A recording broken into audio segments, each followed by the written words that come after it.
Independent retail business can mean so many things these days. A brick and mortar store, an e-commerce business, a maker's online shop, a booth at an antique mall, and more. No matter which category you're in, Kathy Cruz, a fellow retail business owner and retail educator, will teach you how to market and manage your business efficiently so you can spend time doing other things you love. Welcome to the Savvy Shopkeeper Podcast. Welcome to episode 14 of the Savvy Shopkeeper Retail Podcast, Lessons Learned at Market. I'm your host, Kathy Cruz. Before I start with this episode, I want to give a shopkeeper shout out to Katie of Brothers Honey Company. Katie said, I've been a part of Kathy's Facebook group for what seems like forever, and it has, from day one, been the place I could turn for encouragement, help, and support from others in the retail world. Kathy's heart is clearly shown, and her desire to support other women in retail is such a breath of fresh air. I binge listened to all of season 1 this weekend on a road trip, and my only regret is that I was driving and couldn't take notes. I already know that I will be referring back to this podcast frequently. It is full of real content, no fluff, and no judgment. Thank you, Kathy, for putting in the time to create this community and podcast. We appreciate you. And she signed it, Katie, owner of Brothers Honey Company. So, of course, I always like to link the shopkeeper in the show notes, and her business is brothershoney.co. So that's her website, brothershoney.co, if you want to visit it. So let me say thank you so much to Katie. I ask for feedback often, especially in Savvy Shopkeepers, our free Facebook group. It's really important to me that I provide value and that I'm giving shopkeepers what they need. So I appreciate Katie for always taking the time to give me feedback and answer questions when I want answers. I appreciate you too, Katie. Okay, let's get started on episode number 14. If you're new here, or in case you haven't heard, I offer a free 5-part lesson for anyone who plans on attending and buying at AmericasMart. And I've heard from other people that have read the 5-part lesson that it's actually helpful for attending almost any market. It might be specific to the one in Atlanta, but it is helpful for anyone who hasn't attended a big market before. You'll find this resource, the 5-part lesson, in the Shopkeepers Academy, and that's shopkeepersacademy.com. There is an S at the end of shopkeeper, but it's shopkeepersacademy.com. It's really easy to spot once you go to that website, but if you subscribe, you'll get access to this series for free. This lesson series is something I wish someone would have offered me years ago when my sister and I were trying to figure out what wholesale markets were. Could we attend? Could we afford it?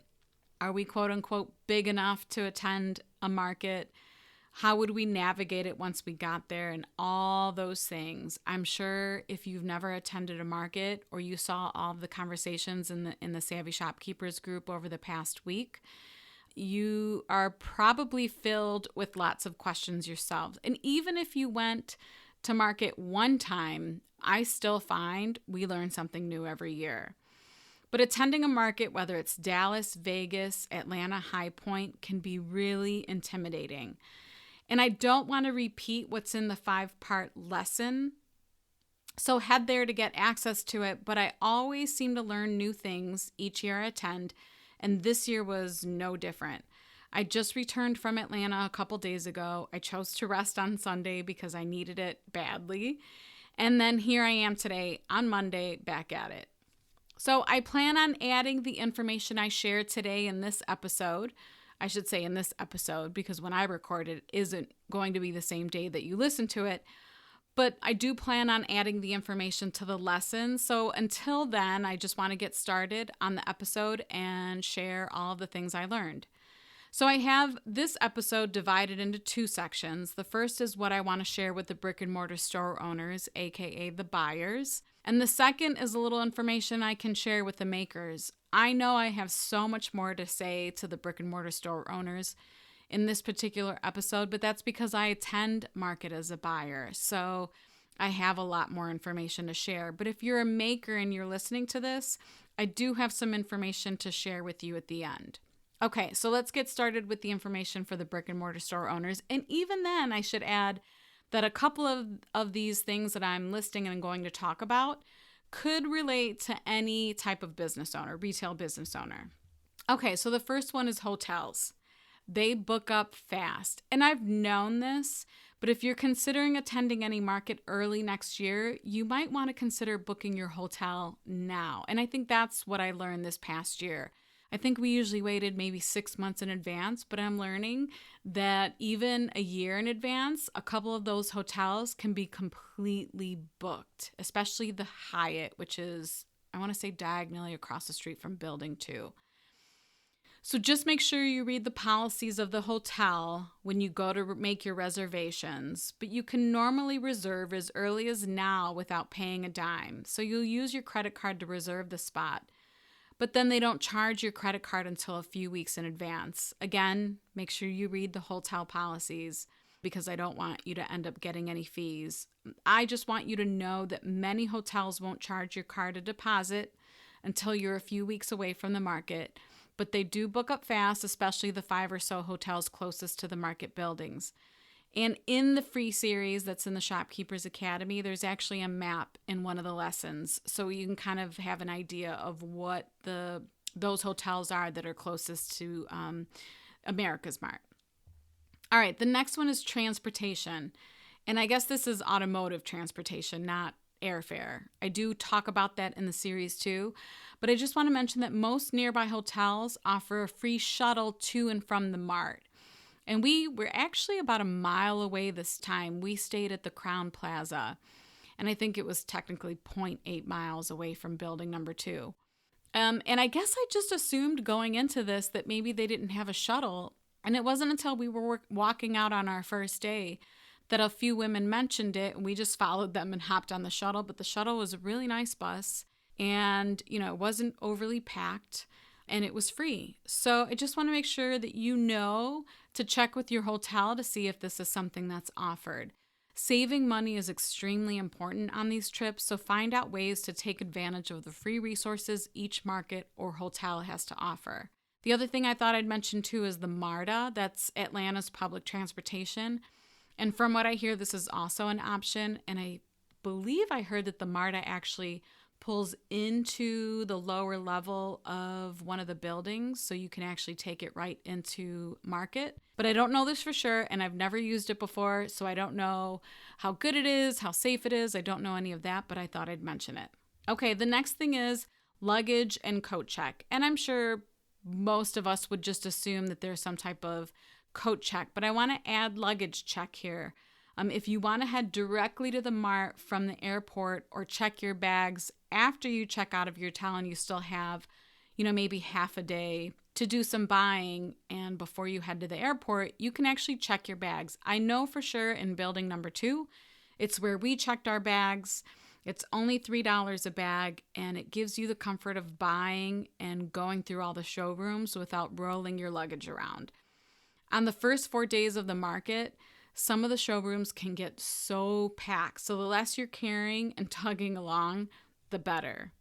All right, the next on my list is to negotiate or ask about offers for the week.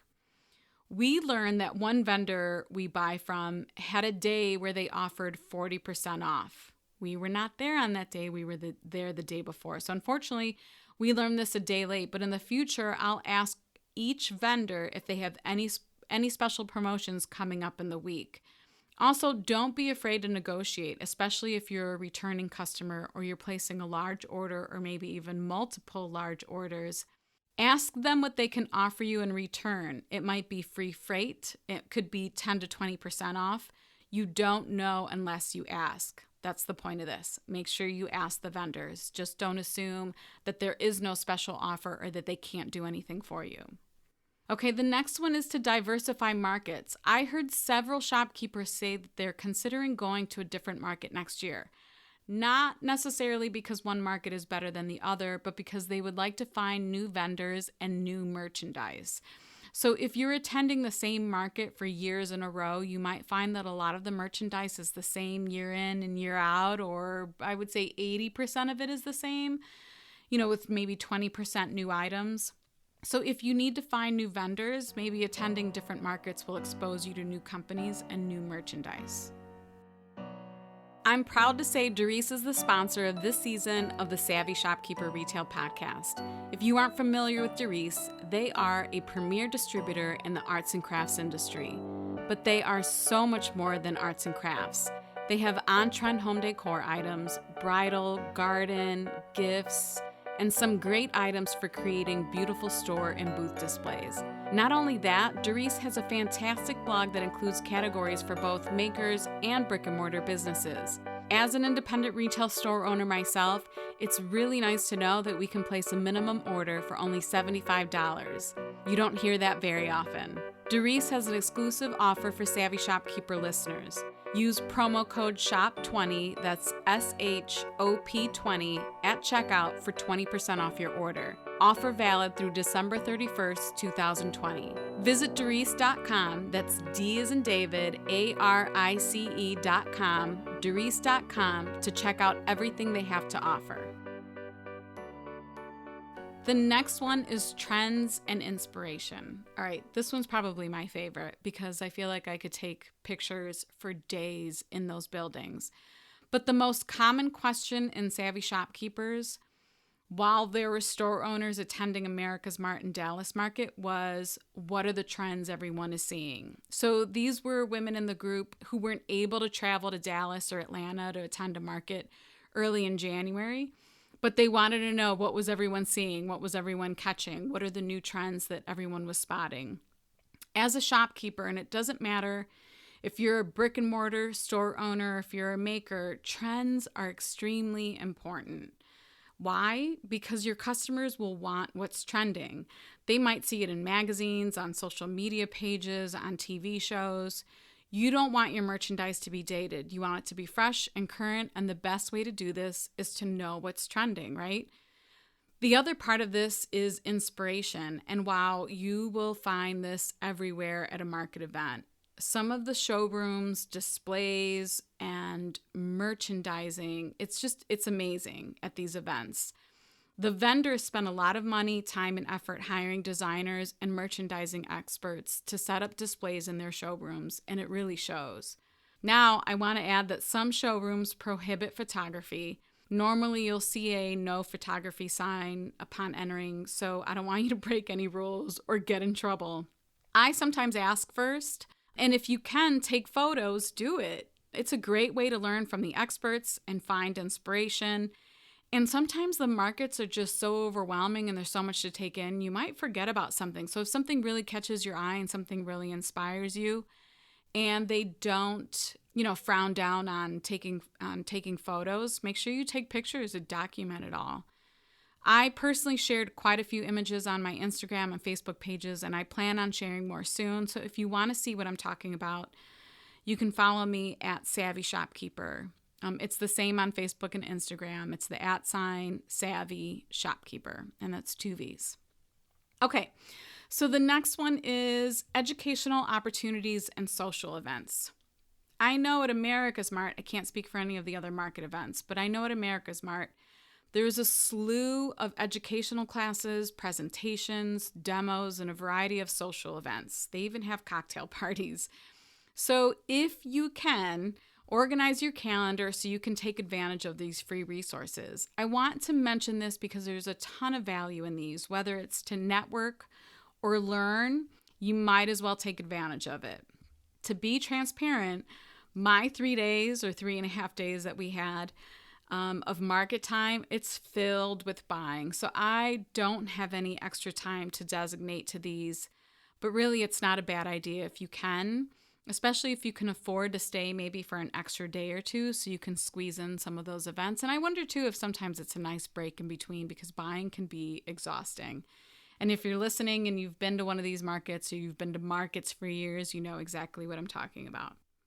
All right, next are the AmericasMart buildings. Okay, so these can be really overwhelming, I know. But if you know your market, like your ideal customer in your niche, it usually becomes really clear which building or buildings you should head to and even which floors. So if I had to give each building a simple breakdown, this is what I would say. Building 1 is furniture and holiday. Building 2 is holiday, gift, and home decor. Building 3 is fashion, pretty much is jewelry, clothing, children's clothing, not children's home decor. We looked, there wasn't anything there. Mostly clothing, gift, and accessories. Building 3 by far feels the easiest to navigate. It's very open. I feel like it has a simpler floor plan. But the best way to figure out where to go is to download the AmericasMart app. Man, that app is extremely helpful. Or grab the vendor book when you first arrive. That's really helpful too. Oh, and I want to mention too that the app's GPS system, yes, the app actually has a GPS system. So if you click on a floor and you're trying to figure out where the closest bridge is to the next building, there's a little icon on the app once you select the floor, and it has almost like a little direction arrow. It'll tell you which way you're heading so that you can kind of tell if you need to turn left or right or where you're going. Now, I have a pretty good sense of direction, but if you don't, building number 2 can be a nightmare. So I highly recommend downloading the app. Okay, and then last, my tips are for the makers. So you can apply to become an exhibitor in what they call the temporaries. So these are ideal for makers because they're essentially the same as like booths at a local market. You don't have tents, but you do have walls and you do have your own space and you do have to merchandise it. And I've seen temporaries in both buildings 2 and 3, I believe. Now I'm trying to think about it. Maybe it's 1 as well. But all the information would be in the app. And then I usually see them somewhere between the 1st and 5th floors. Now, if you're a maker and you're looking to apply, it's definitely an investment of both time and money. Just like any market event that you attend, the more eye-catching your booth and displays are, the better. And from what I gather, it will cost you thousands to be a vendor. But it could be worth it if you're now, being exposed to thousands of buyers, right? So some things you'll need to consider for your setup: walls, tables or furniture, merchandise, of course, banners and or signage, accessories for displays and merchandising, a vehicle to get everything down there, travel, hotel and accommodations, meals. And when I say travel, depending on where you're coming from, are there tolls? Are there, you're going to have to pay for gas, whatever it is that you need to actually get there. Because you won't be able to fly down there unless you pay a moving company to take everything down there for you. But then you'll also want to focus on marketing. So maybe you need to make samples to give away, business cards, postcards, catalogs, line sheets, order forms, all of those things. And then you'll most likely need help or a travel partner. Although I think I remember meeting a friend of my nephew's last year. She was a young woman and she was set up in temporaries, and I feel like she said she set up alone, which is amazing and impressive. I wouldn't want to do that, but I feel like she said that. So last but not least, be prepared to talk to and pitch to hundreds or even thousands of store owners.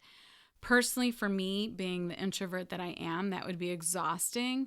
But the exposure you can get at a market event could potentially be really fruitful for your business. So, you have to weigh the pros and the cons.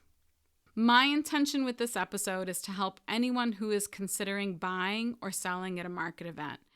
I want to share my experiences and lessons learned so you can get some helpful tips and you aren't as clueless as I was heading there for the first time. So let me recap what I covered, mostly for the brick and mortar store owners. The hotels book up fast. You want to make sure you take advantage of any free transportation. Just know that there's a luggage and coat check, so you don't have to lug everything around. Negotiate with vendors and ask about offers. Maybe mix up the markets you attend. Take advantage of the trends and inspiration everywhere around you while you're there. Also take advantage of the educational opportunities and social events. Try to figure out in advance which building or buildings you need to go to. And then for the makers, if you're considering it, do your research. Find out from the AmericasMart website how much this could potentially cost you. Determine if it's worth it, and then start getting prepared. So if you have a helpful tip for my AmericasMart lesson series, I would say go check it out first at shopkeepersacademy.com. If you find I missed something in the lessons or in this episode, DM me on Instagram. And again, my username is @SavvyShopkeeper. And I mentioned maybe visiting the 5-part lesson first because I really do include a lot of information in there. So what I'm mentioning in this episode are some of the new things that I've realized since I was there this year again.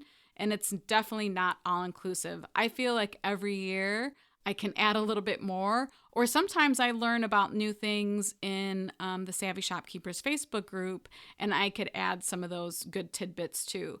But I do have a lot of information in the series. I'll be adding this information as soon as I can. But if you have anything else you'd like to contribute, by all means, send me a message on Instagram or use the contact form on my website to let me know. I'm happy to add it. Anything to help someone's experience traveling to a market would be great. One day when I visit Dallas, Vegas, and I'll say High Point, I would love to create a series on those markets too. But in the meantime, the AmericasMart series is the best I have to offer, and I really genuinely hope it helps you.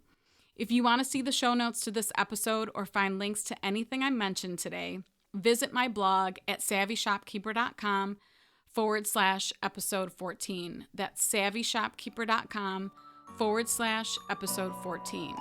So until the next episode, be savvy and boss up.